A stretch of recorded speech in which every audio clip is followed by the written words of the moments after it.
আসসালামু গাইস, আজকে আমি পড়ব ক্লাস 1 এর পড়া ম্যাথ। এখন আমি তোমাদেরকে ছয়টা পর্যন্ত নাম্বার পড়ে দেখাচ্ছি। আমি কি লিখে রেখেছি, তোমরা যদি ভালো করে বুঝতে পারো। 3 যোগ 2 যোগ 1 হবে 6।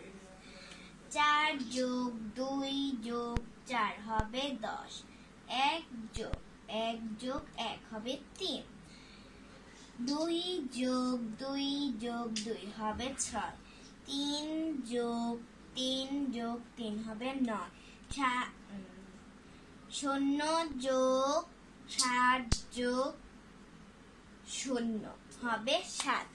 আমি এগুলা বলেছি, আমি এগুলো কিন্তু হাত দিয়ে পড়ে দেখাতে পারি। এদিকে আমরা নিয়ে নিলাম 3টা, এই দেখেন এদিকে 3টা। আমি বলতে চাচ্ছিলাম যে এই দেখেন এদিকে 3টা দাগ নিয়ে নিলাম। এই 3-এর মধ্যে 2, এই দেখেন 1, আর এই লাস্টে দিয়ে 2, আর লাস্টে দিয়ে দিলাম 1।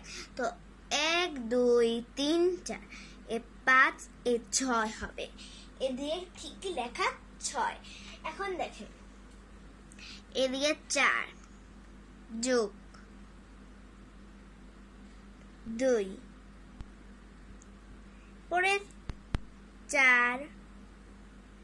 দাঁড়া, আমি ভালো করে বুঝাচ্ছি আপনাদেরকে, এটা আপনারা নিশ্চয়ই বুঝতে পারছেন এটাকে। এ দেখেন এ পর্যন্ত 4, এ পর্যন্ত 4। এখন আমরা এ1, এ2, এ3, এ4, আবার 4। এর লাস্টে দিয়ে দিলাম আমরা 2, তাহলে 1 2 3 4 5 6 7 8 9 10। যদি আপনারা 4 যোগ 2 দেন, 4 যোগ 2 আবার 4 হবে 10। এভাবে করলেও হবে, এভাবে করলেও হবে।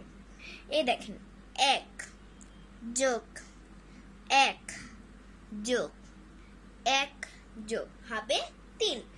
এদিকে মোটামুটি লেখায় আছে, এভাবে দেখবেন। 2 2 যোগ আবার 2 যোগ 2 আর 2 হয় 4, ঠিক আছে। 2 যোগ আবার 2 যোগ, তো হলো 1 2 3 4 5 6। এদিকে লেখাই 6। এখন 3-এরটা, এ হলো 3, পরে 1 2 3, পরে 1 2 3। তো 1 এরপর 2 এরপর 3, 1 2 3, 1 2 3, 1 2 3। তো হবে 1 2 3 4 5 6 7 8, এ 9 হবে। এদিকে দেখেন এদিকে 9 লেখা। এরপর দেখেন 0 মানে কিছুই না, 0 মানে কিছুই না। তো আমরা 0 যোগ 7 আবার যোগ 0, তাহলে এটাতে শুধু 7 হবে। এটা আপনারা বুঝতে পারছেন, ঠিক আছে। আমি আমার পরের ভিডিওতে আমি 5টা পড়া দিব আপনাদেরকে, ওগুলা রিভিশন দিয়ে আর বাসায় SW করেন। আসসালামু আলাইকুম।